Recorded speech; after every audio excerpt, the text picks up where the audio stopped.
रागादि रोगान सततानुसक्तान शेष काय प्रसूतान शेषान औत्सुक्य मोह रतिदान जगानाम यो पूर्व वैद्य नमस्तस्तु तस्मै। नमस्कार मित्रों, मैं वैद्य राजदीप वाडेर नागरादि चिकित्सक समूह वती आप सबका स्वागत करता हूं। और हम यहाँ अभ्यास कर रहे हैं चरक संहिता चिकित्सित स्थान का 12वां अध्याय स्वैथु चिकित्सित के बारे में। हमने इसका जो पहला पार्ट था उसमें स्पष्ट रूप से देखा था कि सूत्र स्थान पूर्ण रूप से शोथ रूप रोग निदान और चिकित्सा के बारे में सूत्र स्थान में बात कही गई है। उसी का ही एक एक्सटेंशन स्वरूप और स्वैथु चिकित्सित रूप में चरक संहिता चिकित्सित स्थान के 12वें अध्याय के अंतर्गत बताया गया है। शोथ पूर्ण रूप से दोषाश्रित रचनात्मक विकृति है। शोथ यानी कि दोष की रचना हानि होने पे जो अभिव्यक्ति होती है वो शोथ रूप में अभिव्यक्त होता है। उसी तरह जो स्वैथु है वो दोष दूष्य समूर्छना जनितो उत्पन्न होने वाली रचनात्मक स्थिति का स्वैथु निदान है। दूसरा, हमारे शरीर में लास्ट टाइम हमने बात की थी कि दो प्रकार की विकृति किरण लेकर रोगी हमारे पास आता है। एक होती है क्रियात्मक विकृति और दूसरी रचनात्मक विकृति। जो उत्सेद प्रधान होती है उसको हम रचनात्मक विकृति के स्वरूप में निदान करते हैं, उत्सेद प्रधान, और वो गंभीर विकृति के स्वरूप में माना जाता है। तो हम यहाँ पे स्वैथु चिकित्सक का आगे उसका अभ्यास करेंगे। पहले तो जो स्वैथु है उसमें सुर सिद्ध जुष्ट आत्रेय को महर्षि अग्निवेश प्रकोप रूप प्रसम का प्रश्न पूछते हैं। उसमें महागत अधिकार के अंतर्गत स्वैथु का वर्णन है। वातज पित्तज कफज निज और आगंतुज एकांगज और सर्वांगज ऐसे स्वैथु के भेद स्वैथु चिकित्सित में बताए गए हैं। उसके अधिष्ठान यानी कि जो स्वैथु है मुख्य रूप से जठराग्नि धात्वाग्नि और महाभूताग्नि आश्रित रहता है। उसमें प्राणन उदक पुरुष मूत्र श्वेत त्वग रक्त मांस लसिका और तद आश्रित वात पित्त कफ उसके अधिष्ठान के अंतर्गत आते हैं। यानी कि इतने अधिष्ठान बिगड़ने पर स्वैथु चिकित्सित नामक व्याधि का निदान और चिकित्सा शुरू होता है।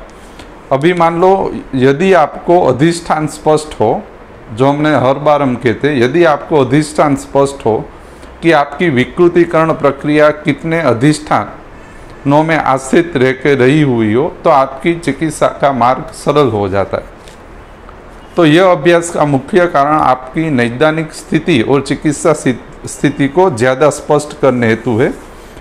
मुख्य निर्देश इसमें कफ प्रकृति विघात से उत्पन्न होता है। उत्सेद पांडुत्व वेदना दाह सर्व ये इसके प्रत्यात्म लिंग है। उत्सेद पांडुत्व वेदना और दाह उसके जो स्वैथु के निदान है स्वैथु चिकित्सित के अंतर्गत, वो निदान जठराग्नि धात्वाग्नि और महाभूताग्नि के अनुरूप तीनों अंतर्गत विभाजित है। यानी कि निश्चित निदान विशेष निश्चित मार्ग या अधिष्ठान विशेष में समूर्छना उत्पन्न करते।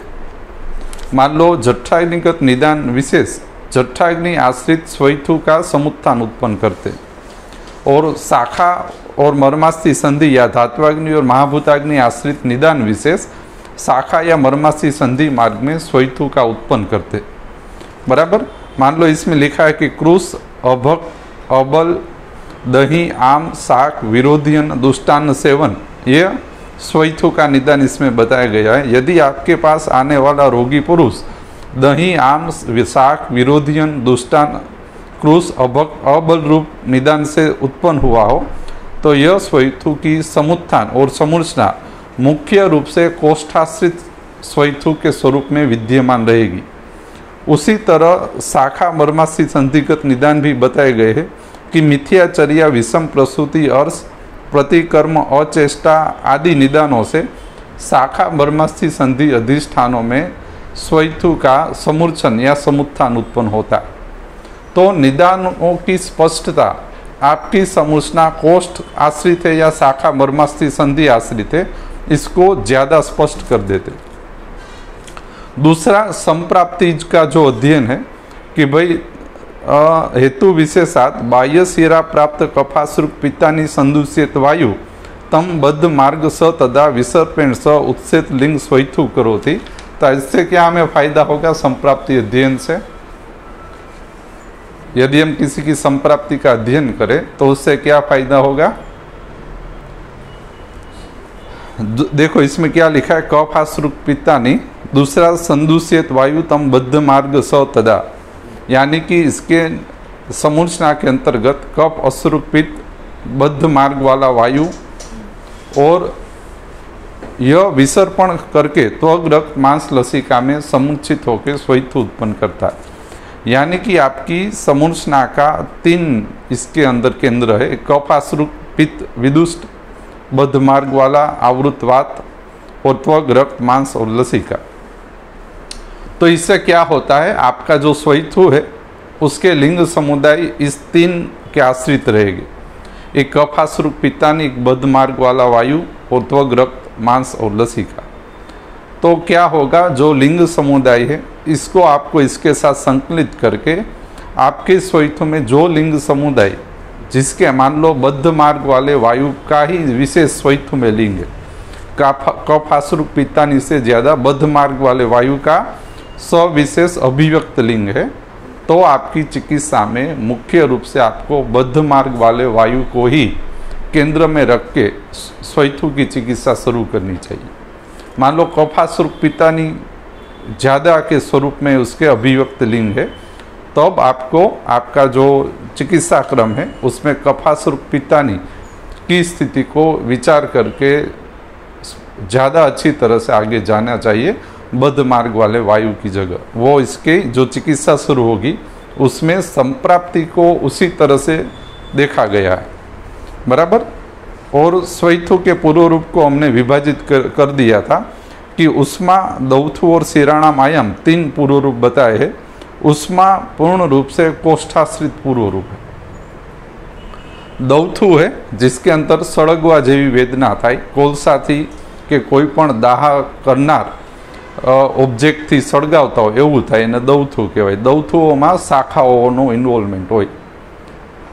तमारी पासे रोगी दौथु के तो तमारे शाखानो विचार करो। शिराणाम आयाम ये पूर्ण रूप से महाभूताग्नि आश्रित पूर्व रूप है, यानी कि महाभूताग्नि तक स्वैथु में यदि विकृति आए तो शिराणाम आयाम उत्पन्न होता है। इसके बाद आता है स्वैथु के सामान्य लिंग। तो सामान्य लिंग क्या है? मान लो ज्वर में सामान्य लिंग बताए गए, छर्दी, अतिसार, सभी के अंतर्गत सामान्य लिंग पहले कहे गए हैं। वातज, पित्तज, कफज, द्वंद्वज या सन्निपातज जो लिंग समुदाय है वो उसके बाद कहे जाते। तो सामान्य लिंग क्या है? मूलभूत समूर्छना से उत्पन्न होने वाले मूलभूत प्रकृति लक्षणों को सामान्य लिंग कहा गया है। दूसरा जो ये लिंग समुदाय है वो परीक्षण के अंतर्गत आते हैं, यानी कि उसको त्रिबोध्य संग्रह में परीक्षित विषय है।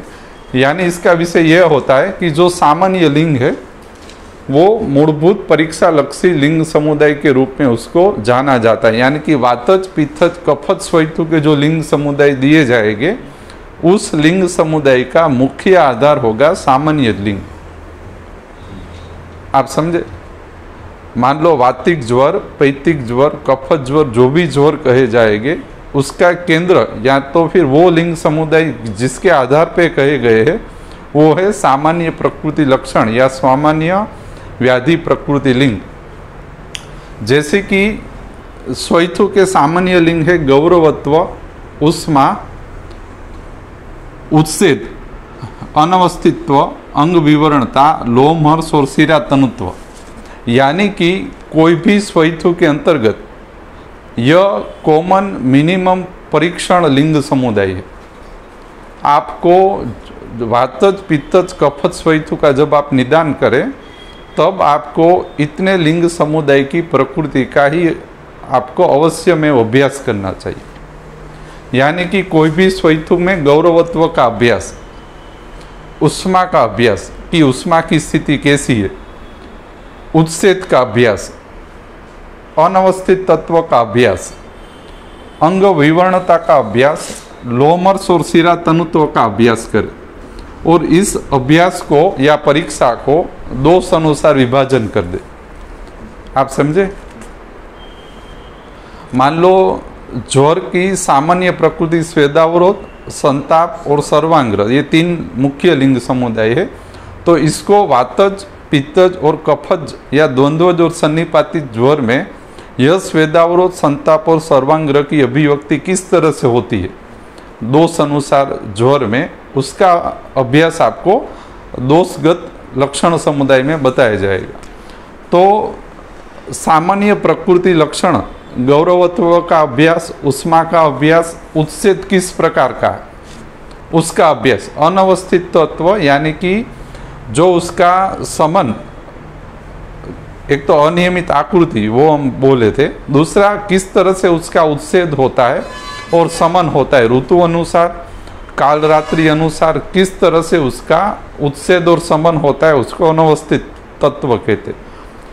अंग विवरणता, उसकी अंग विवरणता का अभ्यास सामान्य प्रकृति लिंग परीक्षण, यानी कि ये तो करना ही है या इतना तो होना ही चाहिए, या स्वैथु के अंतर्गत ये 7 परीक्षण अवश्य में होने चाहिए। दूसरा लोमहर्ष का अभ्यास, लोमहर्ष किस तरह से हो रहा है, स्वैथु का एक कॉमन लिंग है लोमहर्ष।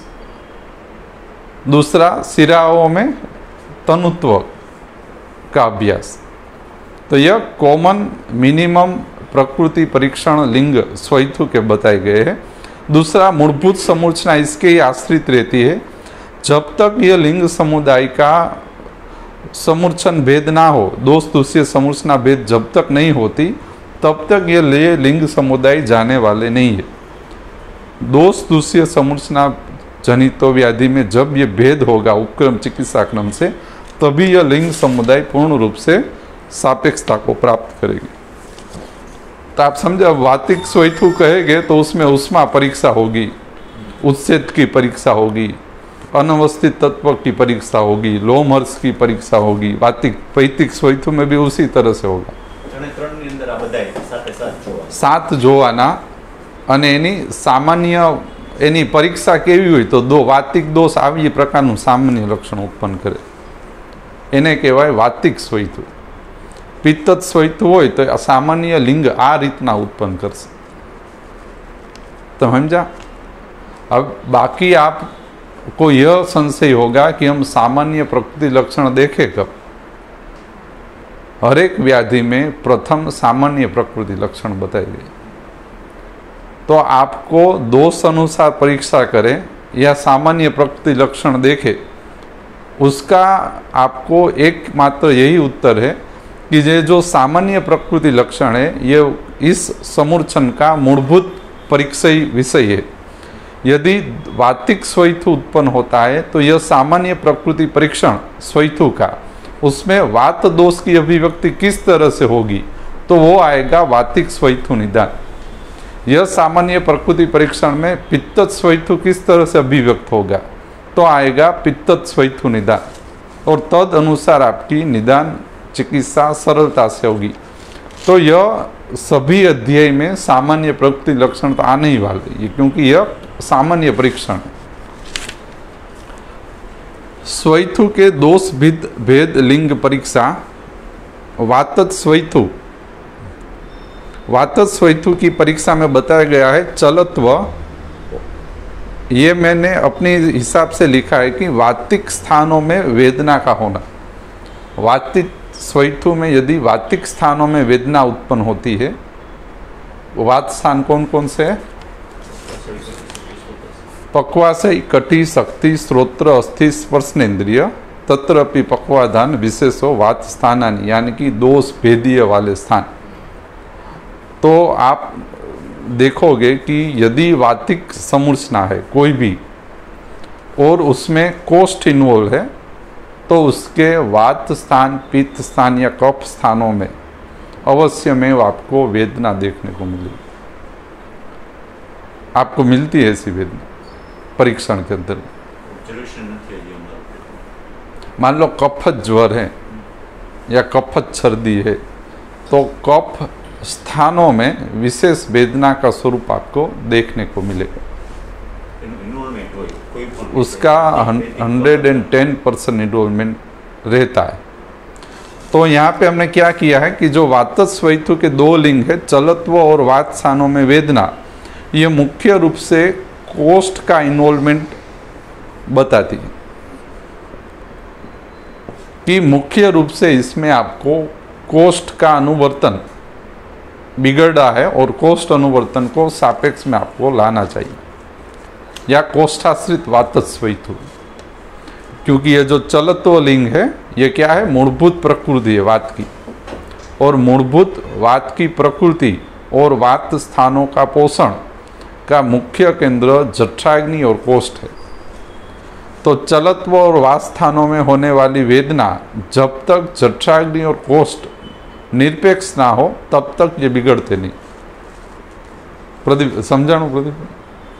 तो इससे क्या होता है, सरलता रहती है। आपको क्या करना है वो आपको पता चाहिए कि आपको अभी कुछ नहीं करना है, सिर्फ जठराग्नि और कोष्ठ का वात अनुवर्तन सापेक्ष करना है, या कोष्ठगत समूर्छित लीन बिगड़े हुए वात को सापेक्षत्व में लाना। उसी वातस्वैथु के दूसरे लिंग है जो शाखा मर्मास्थि संधि आश्रित है, उसमें आता है तनुत्वग। जो स्वैथु रहता है उसकी त्वग जो रहती है उसमें तनुत्व रहता है, परुषत्व होना। परुषत्व यानी खरबचड़ू यानी परुष वर्ण। अब परुषत्व आपके स्वैथु में है तो यह वातिक स्वैथु निदान के अंतर्गत आता है, और परुषत्व मुख्य रूप से शाखा मर्मास्थि तक वात का अनुबंध बिगड़ने से उत्पन्न होता है। अरूर वर्ण और असितत्व वर्ण हानि होना, ये शाखा मर्मास्थि संधि के इन्वॉल्वमेंट से शाखागत वातिक स्वैथु के समूर्छन से उत्पन्न होने वाली विकृति है। यदि आपके स्वैथु में अरुण वर्ण उत्पन्न होता है या असितत्व यानी कि श्वेताउभास ना होना, असित यानी श्वेत वर्ण का न होना, अरुण वर्ण होना, ये नहीं आमा है ने शीत वर्ण साथे संकलित है। श्वेताभास न होय ने अरुण वर्ण देखाय। अरुण वर्ण केवो होय? अरुण बरोबर आछो काळो अरुण वर्ण। अरुण वर्ण माटीનું ઠીકરું, શેકેલા માટીના ઠીકરા જેવો જે વर्ण હોય ને એ અરુણ વર્ણની નજીકનું છે। અરુણોદય સૂર્યનો એક નિશ્ચિત કલરના રૂપમાં અરુણોદય રૂપે નામ એને દેવામાં આવ્યું, પણ માટીના ઠીકરા, શેકેલા માટીના ઠીકરા જેવો કલર, નળિયા જેવો કલર જેમાં થાય એને અરુણ વર્ણ કહેવાય। આવા અરુણ વર્ણના તમારી પાસે સ્વૈથુ આવે ને તો એને તમારે વાતિક સ્વૈથુ કહેવું। અને જ્યાં જ્યાં જ્યાં અરુણ વર્ણ થાય ને સમજવું કે આમાં શાખા બગડી। कोष्ठ तो છે જ, હવે इसके अंदर शाखा मर्मास्थि संधि का समूर्छनगत इन्वॉल्वमेंट। दीवो बली दिवसे वधी जाए। खरत्व होय, अरुण वर्ण होय, श्वेत वर्ण न होय એટલે એની મૂળભૂત શ્વૈત્ય એને ગુમાવી દીધું હોય। દીવો બલી દિવસે બળવાન થઈ જાય। તમે આવું પૂછો દિવસે બળવાન થાય કે રાત્રે બળવાન થાય, સોથમાં પૂછો, પૂછી લેવાનું। હવે જો अब क्या होगा, यह सब रोगी के पास होता ही, सब लिंग समुदाय रोगी में विद्यमान ही रहते। हम पूछते नहीं, परीक्षित करते नहीं, इसलिए हमें दिखते नहीं। आप समझे? हम पूछते, दर्शन स्पर्शन प्रश्न कोई परीक्षा हम योग्य रूप से नहीं करते, या तो हमारा त्रिविध बोध्य संग्रह अच्छी तरह से नहीं बनाते, इसीलिए हमें दिखते भी नहीं। हमें स्वैथु का रोगी में एक भी लिंग इस तरह से ना दिखे तो समझो हमारा परीक्षण योग्य रूप से नहीं हुआ। आपको शांति से इस सभी लिंग समुदायों को विभाजन करना चाहिए। आप देखेंगे कि आपकी प्रैक्टिस में कई रोगी इसी स्वैथु के रोगी अंतर्गत आपके पास आ रहे, उसको यही है। लेकिन अब तक हमने देखा नहीं, परीक्षित नहीं कि इसलिए हमने इसको कभी ज्ञान में नहीं लिया। हम परीक्षण नहीं कर रहे, यही हमारी दिक्कत है। तो सुराणी से जिस तरह से कह रहे थे कि हमें क्या करना चाहिए, हमारी प्रारंभिक स्थिति में वैद और विद्यार्थी मित्रों को त्रिविध बोध्य संग्रही बनाना चाहिए। रोग निदान ही करे, आपको कुछ नहीं करना। मेरे अनुभव से और जो हम गुरु आज्ञा से हमको प्राप्त हुआ है, चिकित्सा का कोई वेटेज नहीं। 80% वेटेज सिर्फ डायग्नोसिस या तो निदान का ही। आपका निदान स्पष्ट हो जाए तो चिकित्सा तो आपको लमसम ख्याल है कि इसमें यह करना, लेकिन ज्ञात तो हो कि इसमें ये है तो इसमें ये करना है। सुराणी साहिब तो यह भी कहते थे कि आप वात बिगड़ा है, पित्त बिगड़ा है या कफ बिगड़ा है, आप यह भी निदान ना कर पाओ। कौन सा दोष बिगड़ा है यही आपको सिर्फ मालूम हो जाए तो भी आपका काफी काम हो जाता है। कौन सा दोष बिगड़ा, अब कोई ऐसा कि उसका केस पतन हो रहा है, तो हम यही तय नहीं कर पा रहे कि केस पतन में कौन सा दोष बिगड़ता है। धातुओं तो बाद में छोड़ दे, पहले कौन सा दोष बिगड़ा है वो तो हम जाने। अभी मान लो कई रोगी ऐसे आएंगे जे कि उसका केस पतन बहुत नहीं हो रहा है, लेकिन उसको बाल उग नहीं रहे। मान लो 2 से 3 ही उसको नॉर्मल हेयर फॉल, लेकिन उसका जो हेयर का ग्रोथ होना चाहिए 2, 4, 5 जो बाल झड़ जाए बाद में उगते नहीं, तब आप मान लो उसमें आपको क्या आप निदान, हेयर फॉल में कौन सा दोष देखोगे कि भाई हर रोज के 100-150 बाल गिर रहे। अब गिर रहे तो गिर रहे लेकिन उग नहीं रहे, तो इसमें कौन सी आप दोष या समूर्छन या स्थिति का निदान करेंगे, यही आपको मुख्य रूप से देखना। या बालों में पिंगलत्व आ रहा है, जड़ भी नहीं रहे सब अच्छी तरह से, लेकिन पिंगलत्व आ रहा है और सफेद हो रहे, तो आप क्या करोगे? जब तक आपका निदान स्पष्ट हो वही आपको अच्छी तरह से चिकित्सा की नजदीक लेकर जाएगा। दूसरा इसमें है अतिहर्ष। लोमहर्ष की ही एक परीक्षा है कि लोमों में अतिहर्ष उत्पन्न होना।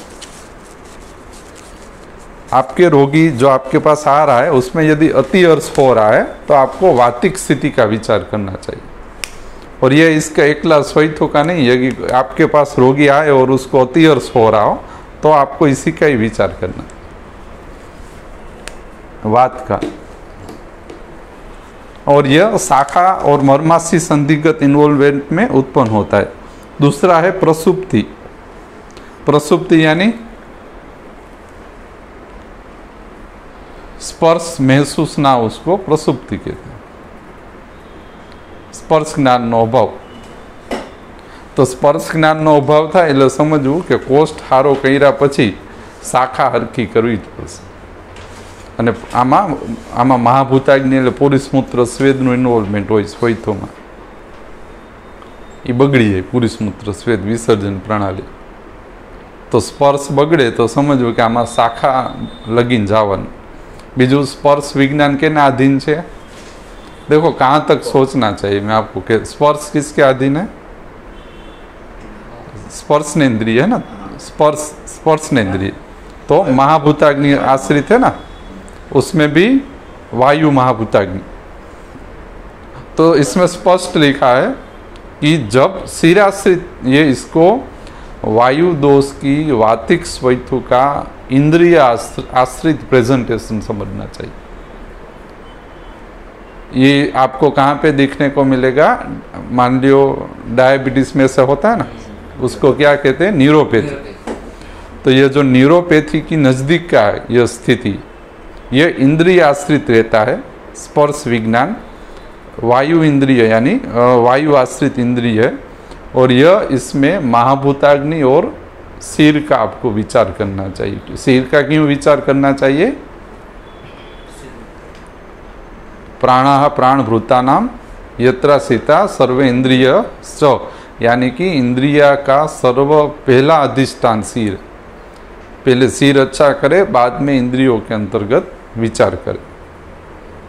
तो अब मान लो कोई प्रसुप्ति लेकर आ रहा है तो यह महाभूताग्निगत प्रेजेंटेशन, जब आप अपने स्वैथु को कोष्ठ शाखा मर्मास्थी अनुसार विभाजन कर दे लिंग समुदाय को, तो आपको पता चले कि वातिक स्वैथु की गंभीरता किस प्रकार की, प्रवरत्व है, मध्यम है या अवरत्व है।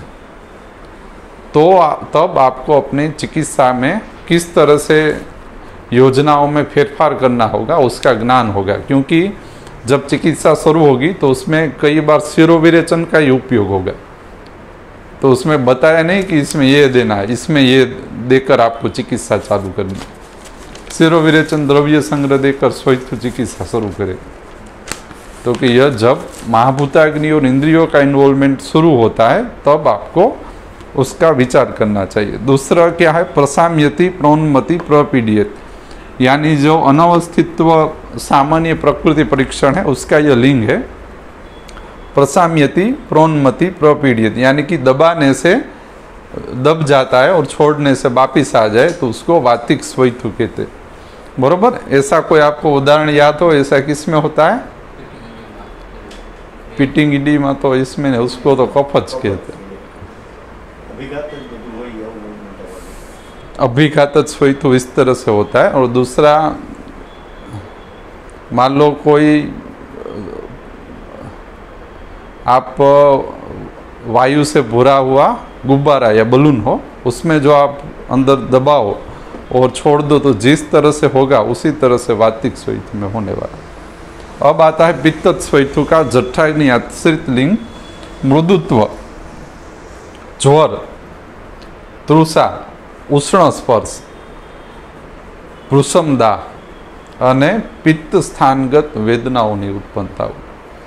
જો જ્વર હોય, તૃષ્ણા હોય, ભ્રૂસમદાહ હોય, પિત્ત स्थानगत वेदना હોય, तब आपको पित्त स्वैथु का कोष्ठाश्रित लिंग जानना चाहिए। खूब दाह થાય, सहन न થાય એવી બળતરા થાય।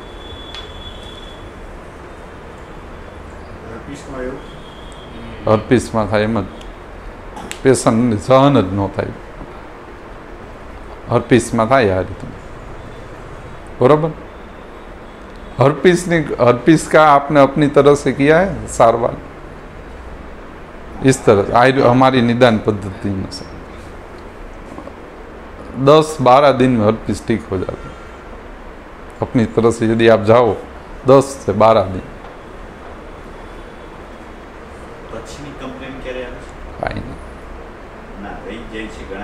એટલે આપણી સારવાર, हमारी जो पद्धति है, कोई कंप्लेन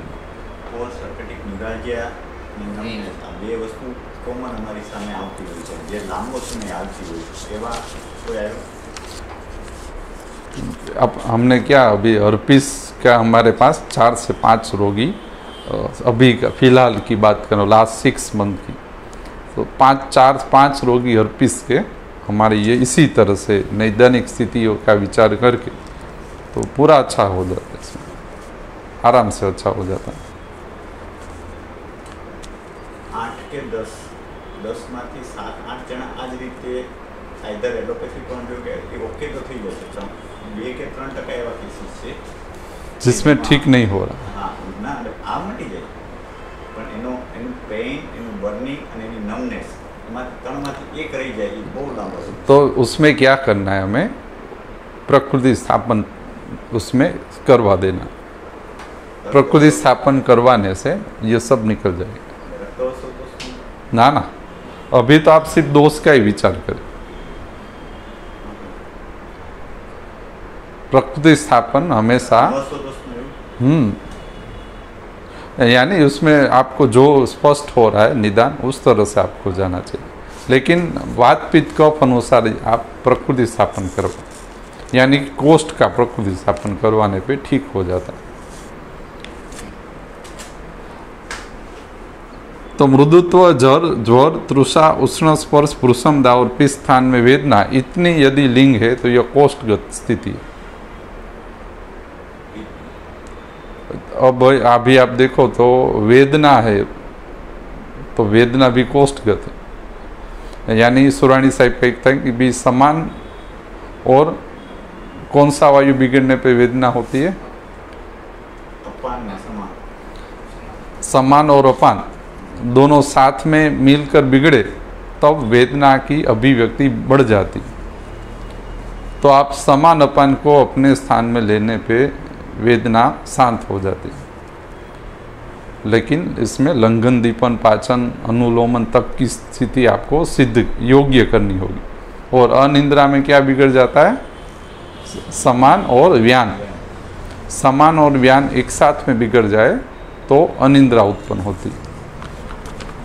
दूसरा रागत्व, स्वैथु में गंध उत्पन्न हो, भ्रम उत्पन्न हो, मद उत्पन्न हो, स्वैथु के रोगी को स्वेदत्व हो, रुगत्व हो, स्पर्श में रुगत्व हो, यानी कि स्पर्श करने पे वेदना उत्पन्न होती। स्वैथु में आप कफत स्वैथु, वातिक स्वैथु में इतनी वेदना नहीं होती स्पर्श करने से। उसमें तो रोगी आपको स्पर्श ही नहीं करने देगा। तो यह पित्त स्वैथु के अंतर्गत आप शाखा या शोथ या स्वैथु में आप ले सकते हो। दोनों के अंदर यह आ सकता है। अक्षी राग उत्पन्न होना, अक्षीय में रागत्व होना और पाक का उत्पन्न होना, यह शाखा मर्मास्थि संधि के इन्वॉल्वमेंट से उत्पन्न होने वाले पित्त स्वैथु के लिंग समुदाय। तो यदि आपके रोगी में अक्षी राग हो, पाकत्व हो, स्पर्श में रुगत्व उत्पन्न हो रहा, लाल आती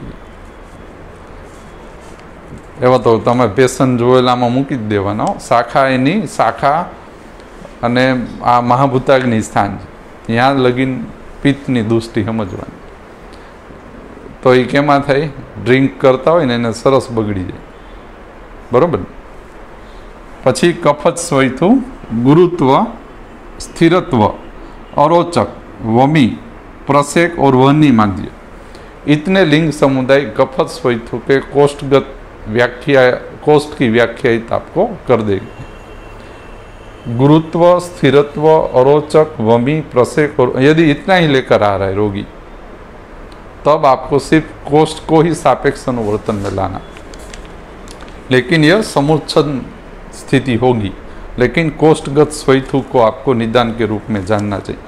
शोथ और स्वैथु दो विभाजन है, एक जठराग्नि आश्रित कोष्ठ आश्रित है और दूसरा एक शाखा आश्रित है। विद्रति, कुष्ठ, प्रमेय, शोथ आदि शाखागत रोग है। ज्वर, रक्तपित्त, गुण, प्रमेय, कुष्ठ, शोथ, ज्वर, रक्तपित्त, काश, श्वास, हिक्का, ग्रहणी, पांडु, शोथ, यह भी जठराग्नि आश्रित रोग समुदाय। तो शोथ जठराग्नि, धात्वाग्नि दोनों में इन्वॉल्व करके रहता है। पांडुत्व का होना, कफत स्वैथु का निदान। यदि आपके रोगी में एक लक्षण पांडुत्व आ रहा है तो यह कफत दुष्टि लक्षण। आप ये किस में मिलता है ऐसा लक्षण आपको? पांडुत्व कई रोगी में मिल सकता है, बरोबर। तो जब मिले तब आपको कफ का दोष का विचार करना चाहिए। शाखागत अनिंद्रा, अनिंद्रा कफत स्वैथु का शाखागत लक्षण, व्यान बगाड़ी नाखे, कफावृत। शाखा त्वग, रक्त, मांस, लसिका, कफ दुष्ट थाय એટલે અનિંદ્રા ઉત્પન્ન થાય। આમાં બરોબર, પણ એ કફ જ ઓલું તમારા આ કફ દોષ હોય ને, સમૂર્છન ન થયો હોય ને, कफ दोष जब असमुचित स्थिति में स्वतंत्र रूप अनुवर्तन करता हो और वृद्धि की स्थिति में, कफ दोष की वृद्धि की स्थिति में निंद्रा बाहुल्य होती। लेकिन यही कफ दोष जब विकृत हो जाए, वैकारिक स्वरूप धारण करे और अधिष्ठानों में लीन होकर समुचित हो जाए, तब वो व्यान का आवरण करके अनिंद्रा उत्पन्न करता है। और यह आपको कब ज्ञात? आपके कफज समुचित रोगी आप देखें तो उसमें अनिंद्रा 110% जब शाखा बिगड़ जाती तब अनिंद्रा उत्पन्न होती समूर्छन स्थिति में।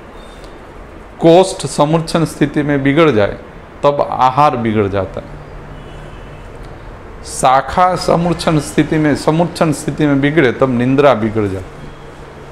और महाभूताग्नि समूर्छन स्थिति में बिगड़े तब आनंद बिगड़ जाता है। आनंद यानी इंद्रिय विषयों का ज्ञान होना, सम्यक ज्ञान।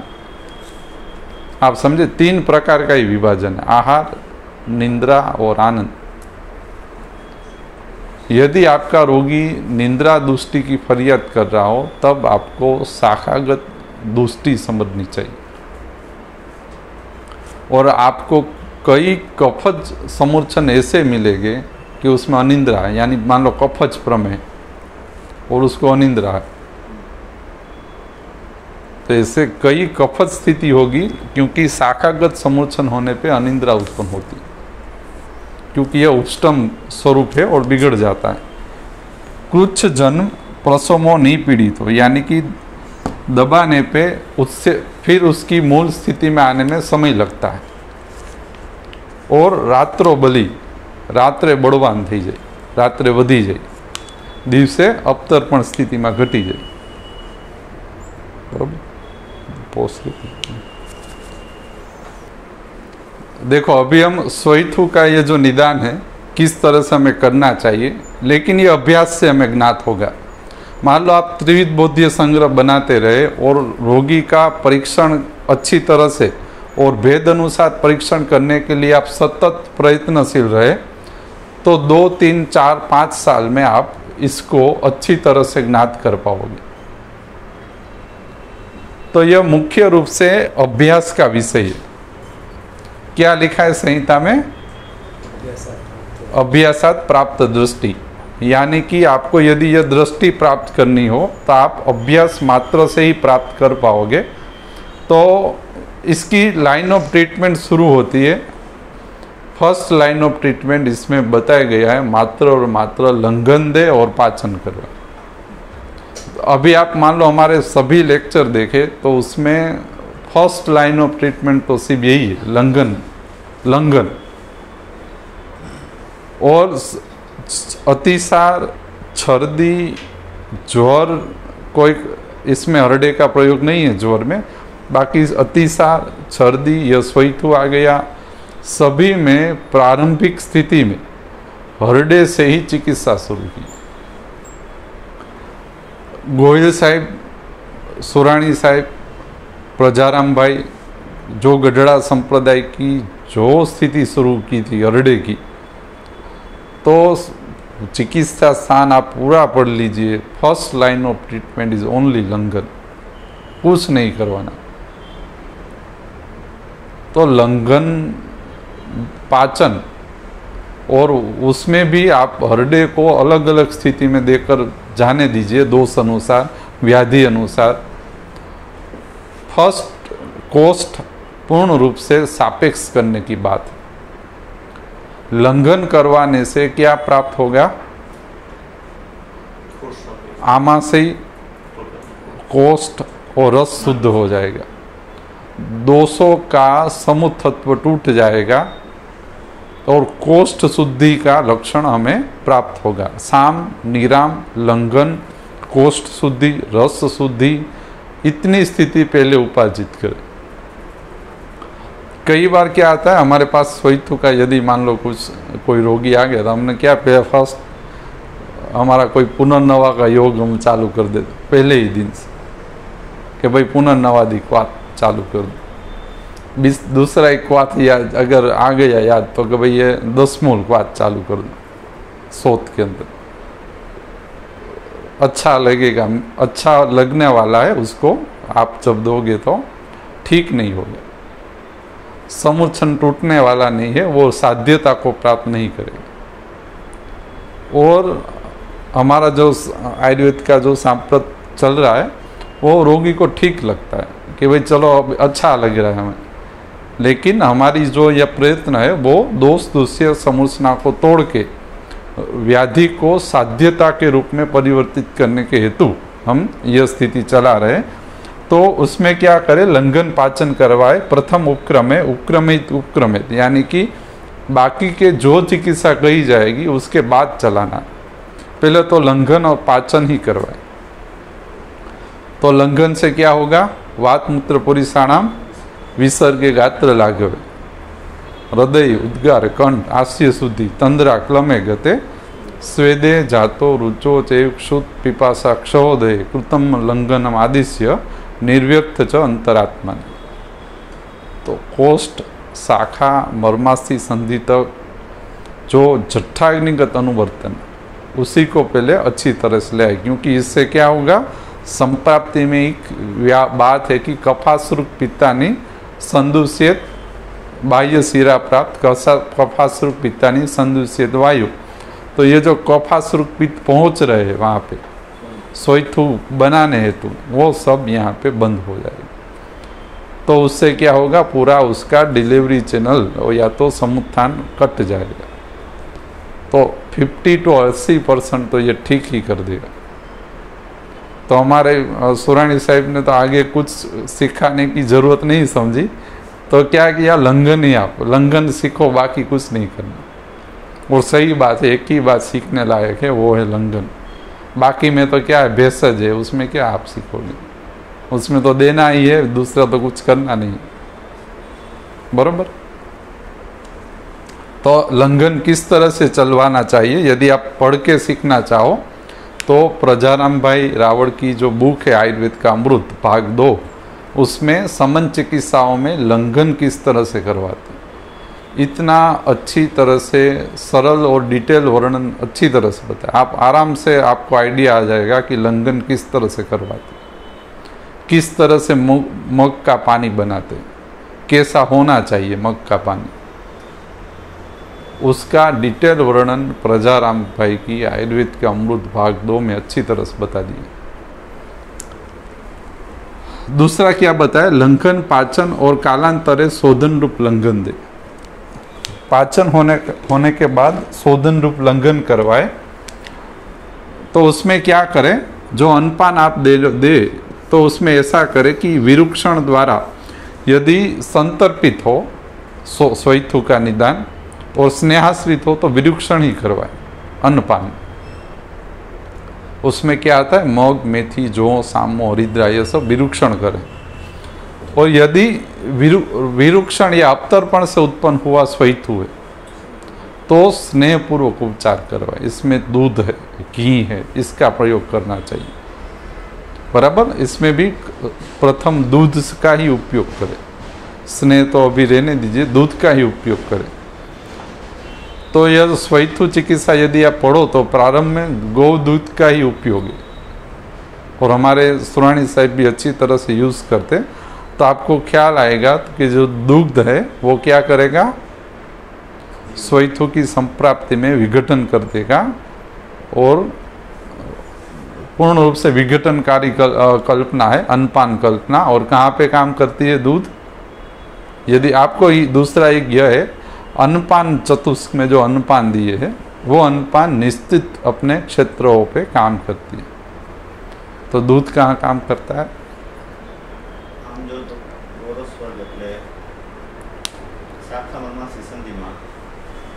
शाखा मर्मास्थि संधि, यानी कि जो दूध है वो कोष्ठ मार्ग से शाखा मर्मास्थि संधिगत वात का स्थापन करेगा, बराबर। वात स्थापन यानी उसको समन शोधन करेगा। दूध शोधन में भी यूज होता है। दूध क्या है, विरेच्य है, दूध से विरेचन होता है। और दूसरा रस आश्रित, रस है दूध, रस प्रधान जीवनी है। तो रस का कोष्ठ शाखा मर्मास्थि तक अनुवर्तन, उसमें भी विरेचन, और उसमें भी सविशेष वात स्थापन का अपना सविशेष गुण है। क्योंकि उससे क्या होता है, ये वातज्ञ है ना, वात पित्तज्ञ है ना दूध, और विरेचन करवाता है। तो उससे क्या होता है कि जो संप्राप्ति में बद्ध मार्ग, आवृत मार्ग वाला वात था, जो विसर्पण पूर्वक उत्सेद युक्त स्वैथु उत्पन्न करता था, उसका समन शोधन हो जाए। तो आपको लंघन पाचन के पश्चात यदि आप गौदूध का उपयोग शुरू करवाते हो तो 110% खूब अच्छा रिजल्ट आएगा। इसमें लिखा है कि लंघन पाचन पश्चात जब आप विरूक्षण और स्नेहों का उपयोग करें तब आपको क्या करना है, शिराश्रित स्थिति हो तो शिरोविरेचन देना है। जो हमने बात की कि भाई महाभूताग्नि इन्वॉल्व हो तो शिराश्रित स्थिति हो तो शिरोविरेचन दे। उद्वग भाग में स्वैथु हो तो वमन करवाए, वमन कल्पना का उपयोग करे। अधक भाग में स्वैथु हो तो विरेचन कल्पना का उपयोग करे। स्थान अनुसार विभाजन बताया गया, बरोबर। और कफ समुत हो, पित्त समुत हो या वात समुत हो तो तद अनुसार वमन विरेचन या निरूहणों का उपयोग हमें करना चाहिए। तो पण कब करें, लंघन पाचन पश्चात शोधन अर्थ इसका उपयोग करना चाहिए। इसमें क्या नहीं देना चाहिए स्वैथु में, ग्राम्य आनुप और ओदक अनपान, पिसित लवण शुष्क शाक, इतना तो बंद ही करवाए। देखो यदि आप लवण दे रहे हो, ये वो कोई भी नमक हो, सेंधा हो या कोई भी, यदि स्वैथु में लवण गया अंदर तो स्वैथु शांत होने वाला नहीं, इसका निदान है लवण। तो ये जो सुरानी साहिब और गोयल साहिब में तो हमने स्पष्ट देखा है, लवण रहित ही अनपान देते, लवण चाहिए ही नहीं, डालना ही नहीं है लवण, बरोबर। उदर रोग में कोई भी शोथ प्रधान स्थिति में लवण को वर्ज्य कर दे, बराबर। नवान, गुड़, पिसित, दधी, तिल और विज्जल नहीं देना चाहिए। विज्जल એટલે ડોડું, ચિકાસવાળું, જેમ કે રાબ, રાબ વિજ્જલની નિજકની સ્થિતિ, રાબ શોધ કરી નાખે। अम्ल, मध्य, वल्लूर, गुरु, असात्म्य, विदाही, अरात्र, स्वप्न का उपयोग नहीं करना चाहिए। दिवसे सुवो, हवारे वेला उठो, मोड़ा उठो सवारे એટલે સ્વૈથુ થાય, બપોર હોઈ જાવ એટલે સ્વૈથુનો એ એક નિદાન છે। આ બધું છોડી દેવાનું, નકર કોષ શાખા મર્માશી સંધિમાં ગત સ્વૈથુ બંધ થશે નહીં, બરોબર। ધાના એટલે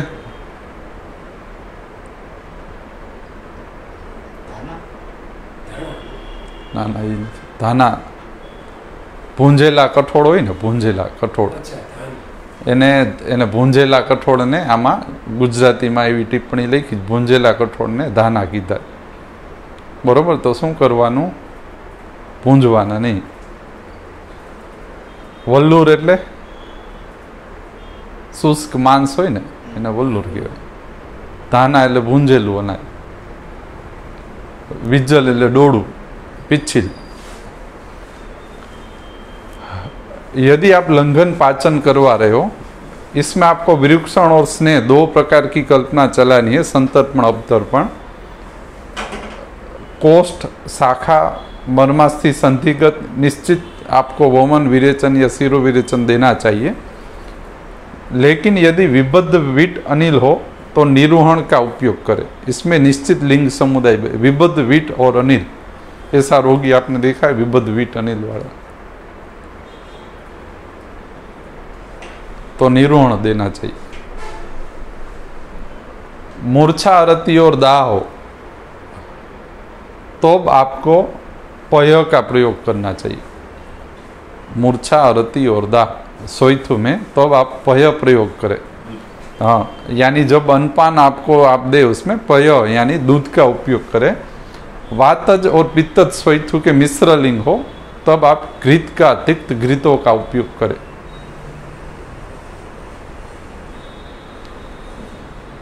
और कफत स्थिति हो तो क्षार, मूत्र, तक्र, कटु उष्ण संयुक्त उपचार करें।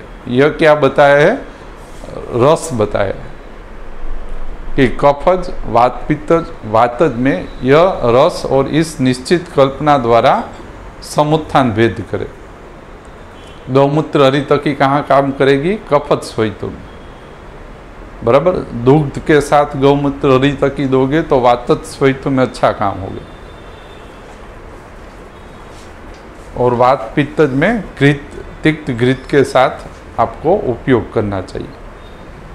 स्वैथु चिकित्सित में कोष्ठ शाखागत लीन समुच्चनगत पाचन बताया गया है। तो जठराग्नि आश्रित ये हम नेक्स्ट टाइम भी लेंगे, लेकिन अभी हम बोल देते हैं कि सूंठ हरितकी, देवदारू और साटोड़ी, सूंठ हरितकी, पुनर्नवा और साटोड़ी का यह 2 योग प्रारंभ में बताए गए हैं। पाचन है ये अधिष्ठान। पाचन कहाँ काम करेगा? लंघन पश्चात यह निश्चित पाचन कहाँ काम करेगा? अधिष्ठानों के लीन समुचित दोषों को तोड़ने हेतु और निकालने हेतु यह पाचन कल्पना दी गई। इसमें बताया गया है वातक, पित्तज और कफत स्वैथु में गोदुग्ध के अनुपान के साथ सूंठी हरितकी, देवदारू और साटोड़ी, सूंठी हरितकी, पुनर्नवा और साटोड़ी, वातज, पित्तज, कफत, स्वैथु तीनों में आपका प्रयोग करना चाहिए, ऐसा लिखा है। तो पुनर्नवा कब दे और देवदारू कब दे? मान लो वातक, मान लो हरडे के साथ पुनर्नवा योग जो है, साटोड़ी, पुनर्नवा, हरडे और सूंठ, और एक देवदारू का उल्लेख है। तो कब देना चाहिए देवदारू और कब पुनर्नवा देना चाहिए? तो अभी आप क्या होगा, जब आप स्वैथु पठन करेंगे तो ऐसे 2 योग लिखे कि भाई या तो ये दे या तो ये दे। तो आप तय आपको करना है कि कौन सा दे, इसमें नहीं लिखा कि इसमें ये दे। वो हमें आपको अध्ययन करना है। गोदुग्ध और गौमूत्र 2 प्रकार के स्थिति लिखी है। गोदुग्ध रस द्वारा सार्वधिक कोष शाखा मर्मस्थि तक समुत्थान भेद कर देगा। गौमूत्र है वो पूर्ण रूप से शाखा मर्मस्थित के अधिष्ठानों में लेखन करेगा।